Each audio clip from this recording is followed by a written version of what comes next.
On Public Affairs, we'd like to interview Ambassador Jose Manuel del Gallego Babe Romualdez and welcome him to Washington, D.C. Mr. Ambassador, you're a veteran media person and an expert PR man.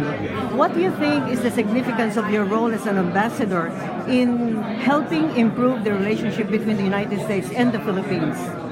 Well, first of all, we have quite a number of friends here in the United States. So hopefully that kind of connection that we have in terms of friendship will help us get to some of the people that we need to engage with. And that would obviously redound to the idea of having a better relationship. In other words, I'll be able to communicate some of the things that we'd like to, as I told you earlier, those are the things we'd like to be able to bring out here, the messaging coming from the government of the Philippines. And as a veteran reporter on television and everywhere else in the Philippines, what do you think would you say would be the news that's not really properly portrayed by the foreign media?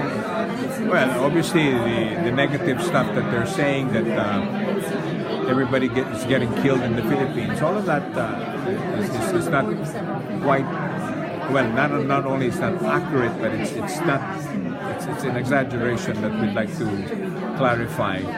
But the more important one, I think, is to bring out the good news about the economy and what we're doing to really improve the lives of the people in the Philippines. That's really where we're coming from, and I think that is very clear. Even we've met some of the bankers here in the United States, in Washington, and they've all said that there's a lot of the economy is robust in the Philippines. It's right in the center of Asia. That's where it's happening. So they'd like to see they are planning to have more investments coming in. So that's a good indication. Honorable Ambassador, first day of work, who have you met so far, and who do you look forward to meeting in the U.S. Congress, both Republican and the Democratic Party, and why? Well, I think we got a lot of that planned out down the road. I do hope to be able to meet with Senator Rubio, for instance, who is a Republican. We hope to meet with some of the other senators, like Senator Cardin. We've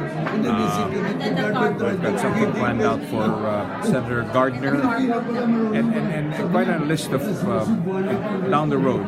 We're going to start meeting them hopefully right after the State of the Union on January 30th. On radio and television, I've had one of the longest immigration update program on the air with immigration experts. Would you like to give a statement or two to those people, especially the over 300,000 undocumented Filipinos who are residing and working in the United States? What kind of assistance will the Philippine government give?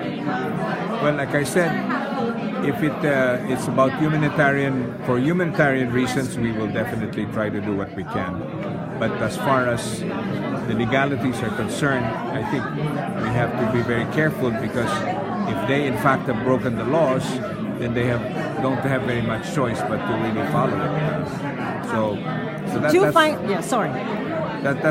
That's all we can really offer as far as those 300,000 that have been reported to be undocumented. Two final questions, Mr. Ambassador. Do you see the return of the Balanghinga Bells to Summer Leyte, 2 in Wyoming and 1 in South Korea?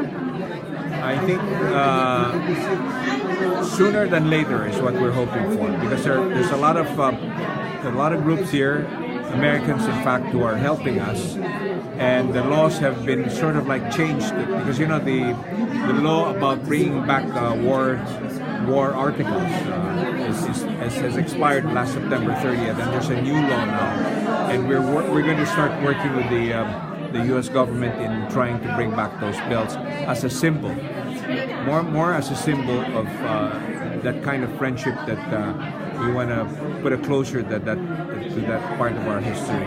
Final question. I know we'll have more interviews in the future, but finally, Mr. Ambassador, if you were invited to have a round of golf with President Donald Trump, I know you are an avid golfer. Yes, what would you want to discuss with him? And would you let him win over you? Well, if I was invited to play with him, first of all, I'm going to have to practice maybe for about a month first, because I heard he's a very good golfer. But of course, I'd be very I'll be honored to play with him. And certainly, but I'll tell you one thing. On the very few times that I interacted with him, I find him to be a very engaging and very friendly person. And I think that's a very good thing for us, that he kind of gets along with our president now. So that's, that personal relationship is very important. So. Thank you so much, Mr. Ambassador. One message of cheer around the world. Well, the cheers that I can have is, it's Christmas time, so cheers to everyone for the Christmas holidays, especially to the Filipino community here. Welcome, Mr. Ambassador. Thank you very much.